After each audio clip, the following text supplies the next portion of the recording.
Please welcome the Chairman and CEO of MCR Hotels, Tyler Morse, and the CEO of Kayak, Steve Hafner, in conversation with Skift founder and CEO, Rafat Ali.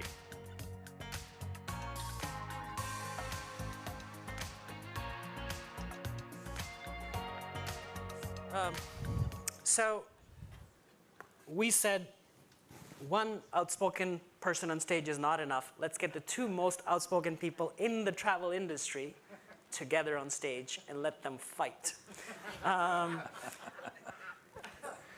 They both earned the right to be outspoken. They are leading two iconic brands. Kayak certainly is iconic in the online travel industry. Tyler, who runs MCR Hotels, the fourth largest so far. Third now. Third. Since we last talked. Bought the Sheraton. What? Sheraton, New York. Sheraton, oh, you bought that one. Yeah, I emailed you. It needs a lot of work, man. It needs a lot of work. Any Sheraton needs a lot of work, but you already know this. You're not the target customer. But yeah, would never be caught dead in a Sheraton, You should stay at one of Steve's hotels. Which we're going to talk about, which I haven't yet stayed in. But by the way, there's speaking of Steve, because you live in Miami, there's a crypto conference going downstairs. So I'm sure you may have heard. But the only thing profitable in the crypto world is conferences these days, because obviously everybody's losing their hand and fist over the crypto stuff. So at least travel is coming out of the pandemic and is becoming more profitable now. So what I wanted to start with is I think you brought some slides. Let's just, because I think many people don't know what MCR is outside of people who are really in the world. So I just figured you want to walk through that. I know, Steve, you have a couple of things you want to show. And then let's run through the slides and then we'll chat. Perfect. Okay, can we bring up the slides, Brian? I just brought a few slides to show a few of the MCR hotels. So if you just want to flip through them, they're just some pretty pictures. I always like presentations with a little visual imagery. So this is a little bit about MCR, 22,000 guest rooms, 37 states, all US and 102 cities. We just bought this Residence Inn in Seattle. She is a beauty. The highest return on invested capital in the hotel industry is Residence Inn by Marriott, and the second is Hampton Inn by Hilton, by a country mile. Everybody thinks it's Four Seasons and all these fancy pants hotels, and Steve can talk to this. Everybody thinks that the higher rate you get, the more profitable the hotel.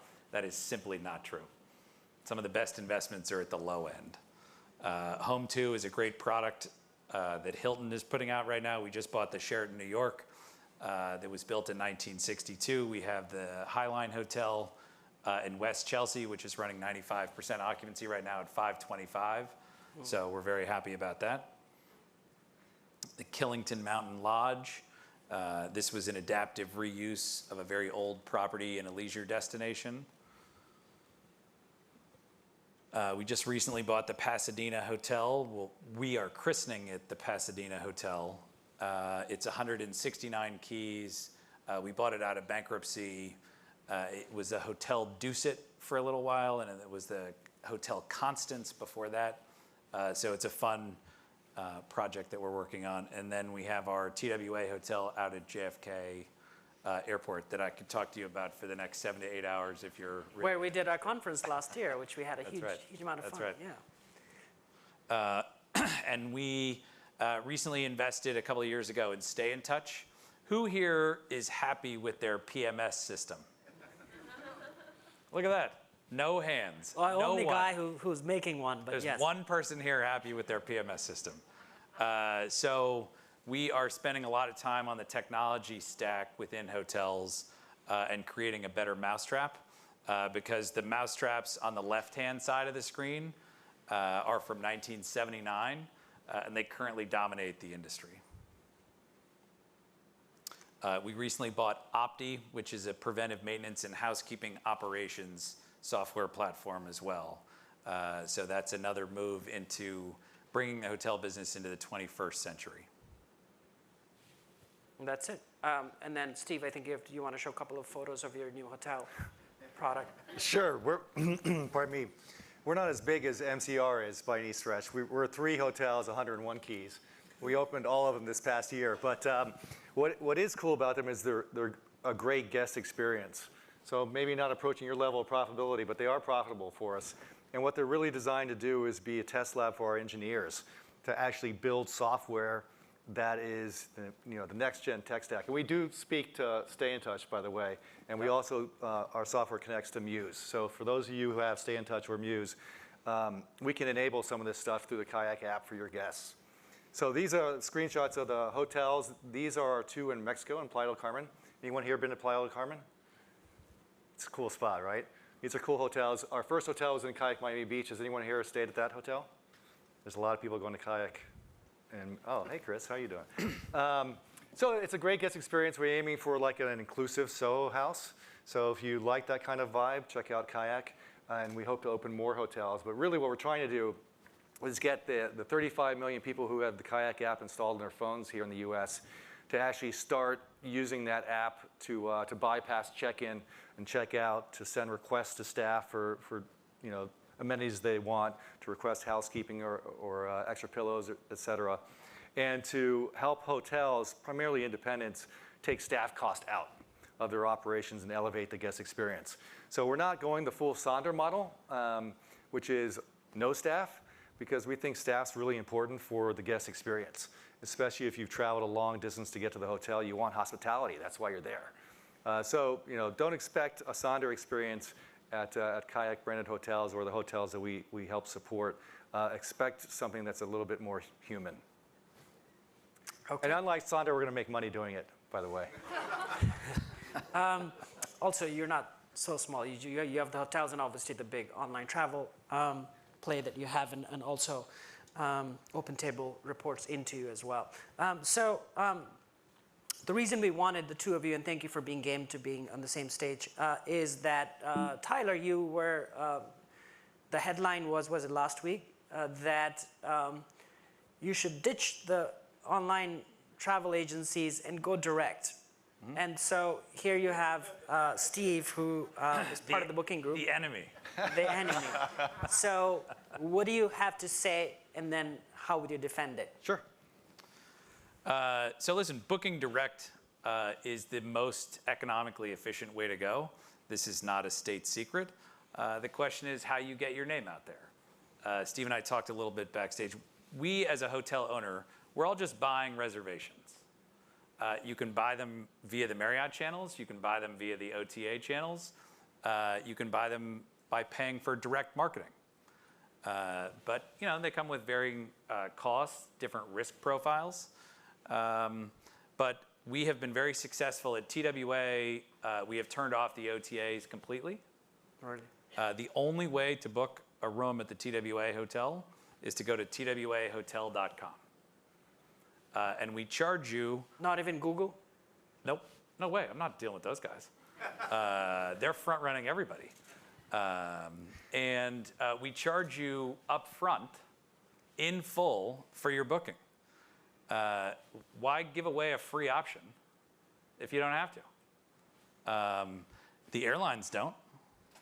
When you book an airplane ticket, you pay in full right then, and then they charge you $150 to change it. Right. What a novel concept.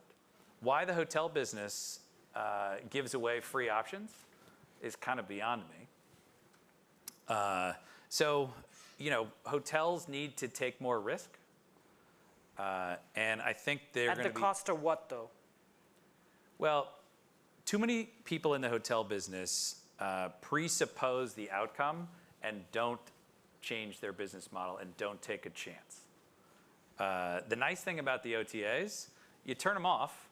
If you're wrong and it doesn't work, then turn them back on. Right?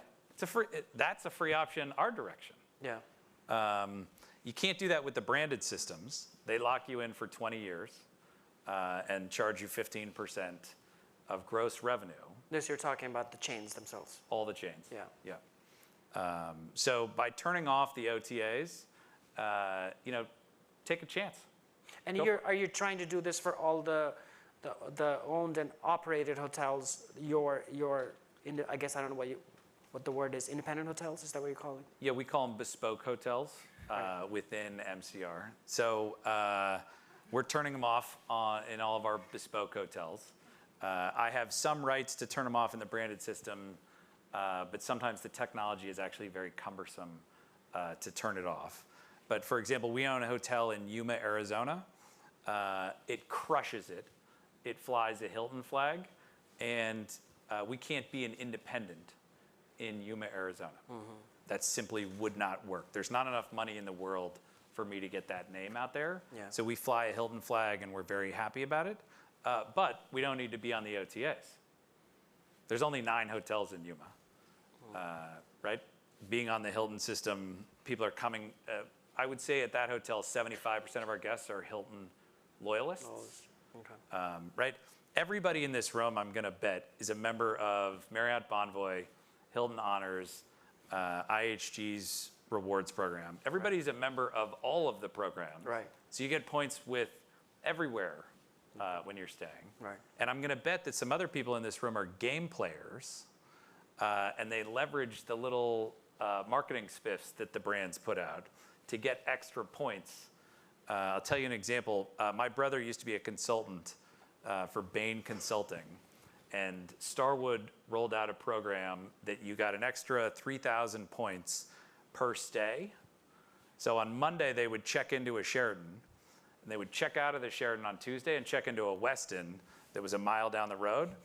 And on Wednesday, they'd check out of the Westin and check back into the Sheraton.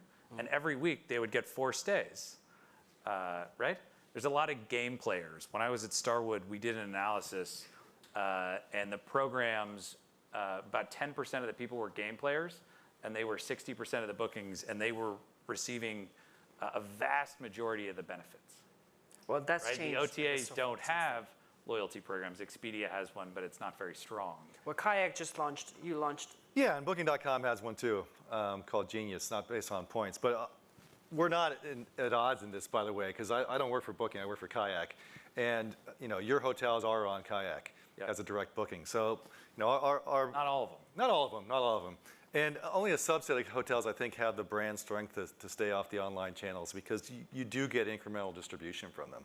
So we can market to Chinese travelers in a way that perhaps your Hilton and Yuma can't. Yeah. But anyway, but that's a decision for each individual property owner to undertake. And you're much more sophisticated than most. Well, I think the thing that's overblown is everybody's talking about the post-COVID arena. And the world, prior to COVID, 70% of hotel profits came from corporate. 30% leisure, 70% corporate. Right. In the last 2 years, that number's been 90-10, the opposite. 90% leisure, 10% corporate. It's going to flip back to 70-30 again. But people are saying it's a paradigm shift. Whenever you hear anybody say it's different this time, sell the stock. Short it, because it's never different. Human beings revert to the mean. The hotel industry will revert to the mean just like it always has. And a lot of the COVID characteristics of travel are going to revert to the mean. But do you see, and we obviously have a whole theme around this, and Steve, you can chime in as well, about sort of the blended personalities of people. Are you beginning to see some of it in your part of the world where people and you as a company also went completely remote, I think recently, large company. Are you seeing that in your own company where people are living and working from wherever they want? And is that becoming something that you think will have a lasting thing? Yeah, for sure. I might quibble with your definition of regressing or returning to the mean. I think there is durable behavioral change going on. My behavior on corporate travel has changed a lot, and so has the rest of our 2,000 employees at Kayak and OpenTable. I do think we're going to see longer length of stay. I do think we're going to see shorter booking windows. I think people are going to avoid Marriotts and pick alternative accommodations. I certainly would die a happy life if I never stepped foot in another Marriott. Or the Sheraton, but I'm not your typical customer either for the Sheraton, and I suspect most of the folks in the room aren't. So I think traditional corporate travel isn't going to bounce back, although the spend may. right? So now when you go on a business trip, you're not going to do a day trip. You're going to actually, if it's an interesting place, stay for 4 or 5 days. And I think that's good for the travel business, and that's actually good for all of us as individuals. And what we're trying to get done with Kayak is to help facilitate that transition in evolving consumer behaviors. And I think Brian Chesky at Airbnb would say the same thing, and has said the same thing. Right. So I think this stuff will be durable. May not be. I don't think it's going to be 70-30. You might see it at your hotels, because I think, if you're on a leisure trip, you don't want to stay at a Sheraton, honestly. So that may be 70-30. Well, the thing that we do agree on violently is the incidence of travel is going to continue to grow. Yeah. People are interested in experiences. People are jumping up and down and stomping on their mask right now. And they want to go out and see people. It's the roaring 20s. The population of the United States in 1915 was 100 million people. In 1963, it was 200 million. 2003, it was 300 million. Today, it's 340 million. Every 40 years, it grows by 100 million people. And those are people who are traveling. They're traveling for leisure, to see loved ones, to go to business meetings. And the incidence per capita of travel, nights spent on the road, increases at about 5% a year. It just does. People like traveling. Travel is like breathing, and people want to do it more and more. So let me ask you. That's going to benefit all of us. It's just a question of how you split the pie. Airbnb is going to get a piece of the pie. Marriott's going to get a piece of the pie. There's a product for everybody. And there are more Sheraton customers than there are Soho House customers. For sure, for sure. That's a Soho House member, by the way. Me too. Yeah. It's amazing that company can't make money either. So I think there's two things we need to do, which is property basis, too, but not we need to innovate as companies, but we also have to make money. And I know you like making money as much as we do. So in terms of length of stays, are you seeing anything at least in your world, from your hotels? Are you seeing length of stays change? Not yet. Okay. In fact, it's slightly lower than it was before, because you're not getting the 4-day business traveler traveling Monday to Friday. You're getting shorter trips. They go in for a meeting or two. And this is no state secret, but weekend travel is far outperforming weekday travel. Mm-hmm. And that has been the case for the past 2 years. 2 years, right. It's starting to change, I would say, in the last 60 days. Okay. Our New York hotels are back to running 98% occupancy at big rates. But that is really only in the last 60 days. This is a fairly new phenomenon that people are going out and seeing their customers. Steve, for your hotels, the 3 hotels that you have, but also data across Kayak, are you seeing changes in the length of stay? We're seeing longer LOSs. Yeah, so I wonder how much of that is a function of your portfolio of 150. Yeah, I think. Because on Kayak, if you just look at the search volumes, it's for longer length of stay. It's the leisure customer. Yeah, I mean, we like to think that 30% of our queries are corporate, but Still to this day? Still to this day, yeah. Yeah, I mean, a lot of us as a small company, we're not using any third party. We're using Kayak to come for this conference. A lot of our folks probably booked through Kayak, or versions of those. So I think that's kind of what happens in smaller businesses, particularly, is probably what happens. In terms of short-term rentals, is Kayak now showing short-term rentals now? Yeah, we have been. We don't have Airbnb branded properties, but we have Vrbo, we have everything from Booking.com and others. Yeah. And what are you seeing in terms of behavior of people searching for hotels versus, do you think there's a blended behavior or one or the other? We're not seeing that. I think people aren't actually deciding between a hotel and alternative. They're actually picking.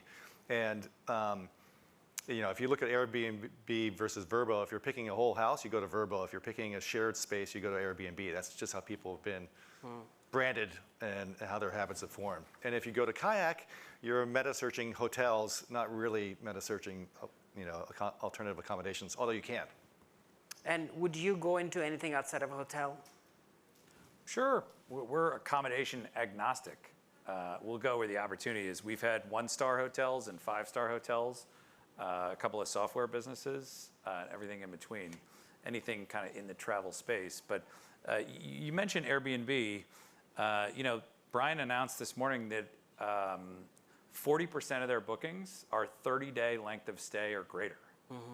That's not competing with any of our stuff, right? Our stuff is 2.5 days, 3 days maybe. That's a very different customer. Yeah. So just like Steve doesn't want to stay at a Sheraton, I wouldn't stay at an Airbnb on a bed. I don't want to find a key under the kitty litter and stay in somebody's living room that might be an air mattress or something like that. I mean, But it's that's the volatility. That is an exaggeration. Yeah. Because there are players in this room that will tell you that world has also changed from just that to a lot more professional compared to that. I don't want to describe my last experience with a Sheraton, by the way, but anyway. It didn't involve kitty litter. No. In terms of pricing, one of the challenges that the travel is facing now is obviously the increased pricing for everything, which is great for travel players, but also challenging for travel players. Maybe you and I talked about this a while ago, but if the airfares are so high that people can't even are making a decision on going versus not going, do you see pricing normalizing in the travel industry in general? No, it's going to explode to the upside because of inflation. The media, thank you, Rafat, are doing our job for us. You are educating consumers that they are going to be paying more for hotel rooms, flights, and rental cars. The whole media business is doing that. Airfares on a trailing 30-day basis, on apples to apples, have gone from $320 to $375. 2022 versus 2019. That trend is going to continue. Inflation is very real. I mean, inflation is everywhere. And hotels reprice every day. So they're not getting any cheaper. We're raising rates. And we're raising wages as well. And what's the labor that's the situation now? I know you and I talked last year, but as we speak here now, you are having, obviously, everybody's having challenges hiring. Last summer, the labor situation peaked. It was the worst. It has stabilized since then. It's still in a very bad place. It's still very hard to find labor. People they can now have a side hustle driving an Uber, and maybe they own a couple of Airbnb units, and that's their income. And they don't have to take an old traditional job anymore. The only thing that is sucking people back to traditional jobs is healthcare. And I don't see that changing in the near future. My father had the same job for 35 years, as a lot of people did in the 50s and 60s. And then you kind of moved into the 80s and 90s, and people had 2 to 3 jobs. Now, over the course of their career, people will have a dozen jobs. Yeah. It's no big deal to stay at a job for 2 years and then bolt. And that's at the professional level. At a line staff level, hospitality has very, very high turnover in the best of days. Our average tenure is twice as long as restaurants across the industry, but it's still not very long. Yeah. And I don't see that changing materially. Steve, from your perspective, pricing, obviously you have all this data from your perspective. Any chance that it normalizes? I don't think so. I mean, there's not much more supply that you can bring on in a short time frame, and the demand is through the roof. So, yeah, our data says that airfares are up 28% versus 2019. So that's durable. And I think the Labor Department today reported inflation was like 8.3% again in April. So it's just going to keep going up until supply comes back on or until demand recedes. Neither of which I think is going to happen without a recession. Well, let's talk about that. So, stock market is happening. I don't know what it is today. I didn't check, but it certainly has been crappy for the last few weeks, or at least the last couple of weeks. Layoffs are beginning to happen in travel. Tech sector. Stocks are down, but also private companies are stopping hiring. Layoffs have started. I asked Chesky yesterday if they're going to do a hiring freeze at Airbnb. He says, no way. There's no travel recession coming. Is that feasible? Like, is that possible? Yeah, I mean, I share Brian's optimism about the travel vertical, right, or Why? that sector. But I don't share his optimism about a recession not happening, right? Travel. He said travel recession. Yeah, travel recession is not. I'm optimistic that's not going to happen unless something drastic appears. But I think where you're seeing Dara and the guys at Uber and others cutting back is they need to start turning a profit, right, and making money. What's the point of having a big universal app with tons of transactions going through it and not making money at it? Yeah. So I think that's why you're looking at DoorDash and Uber and other companies starting to rationalize, hey, we can't pursue growth at any cost. We actually have to make some money here. So you think that obviously summers is going to be gangbuster, probably the best summer in history for travel, maybe even more than last year, I guess, right? I would hope so. I mean, look, I think we could still have two other shoes to drop. Business travel is back to, you tell me, I think 85% of what it used to be. But we still need international travel to come back, right? And as long as you have testing requirements and mass requirements on long distance flights, that's not going to come back. Yeah. But hopefully by the summer it'll be there. What's your sense of a recession coming to travel? We're just coming out of it, right? Yeah. I don't think travel will see a recession because people will borrow to travel. People want to travel. There is a tremendous amount of liquidity in the system. M2 is higher than it's ever been. It has come down from 2021, and the Fed is going to stop its quantitative easing. They're going to pull back on the money supply, but there's still plenty of money out there, and people are going to spend it on travel. I think the rest of the world might have a recession. But hopefully without a 9/11 or some exogenous event, it could be a fairly mild recession. But Airbnb used to be worth $135 billion. Yeah, 75 now, and now it's worth 75. There's a lot of companies that are the haves and the have-nots are the profitable and the unprofitable. Unprofitable, yeah. And the unprofitable are going to be left by the side of the road, like the carcass of a dead animal. We're in business. What's the point of business? To make money. Yeah. This isn't, it's the point of government to supply public goods that cost money, right? And they're doing a bang-up job at spending our tax dollars in a deficit way. But the point of business is to make money. And so growth doesn't matter if you don't have profits. So we have 2.5 minutes left.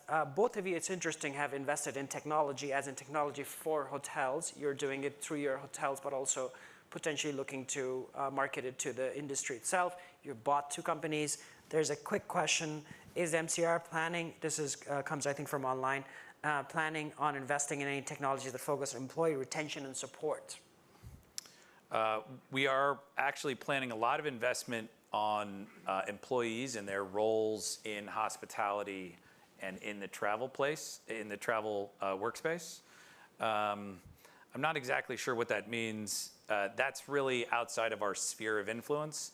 I don't know a lot about employee retention and support products. I think there are a lot out there. There are some SaaS products that are not specially for hospitality, but they're not speaking. Localized to hospitality. Yeah. So we would not buy one of those products. Right. But we would procure those as a customer to encourage employee retention and support within our organization. So Steve, from your perspective, I know you mentioned, why did you go into hotels, and why do you think tech is your solution for it?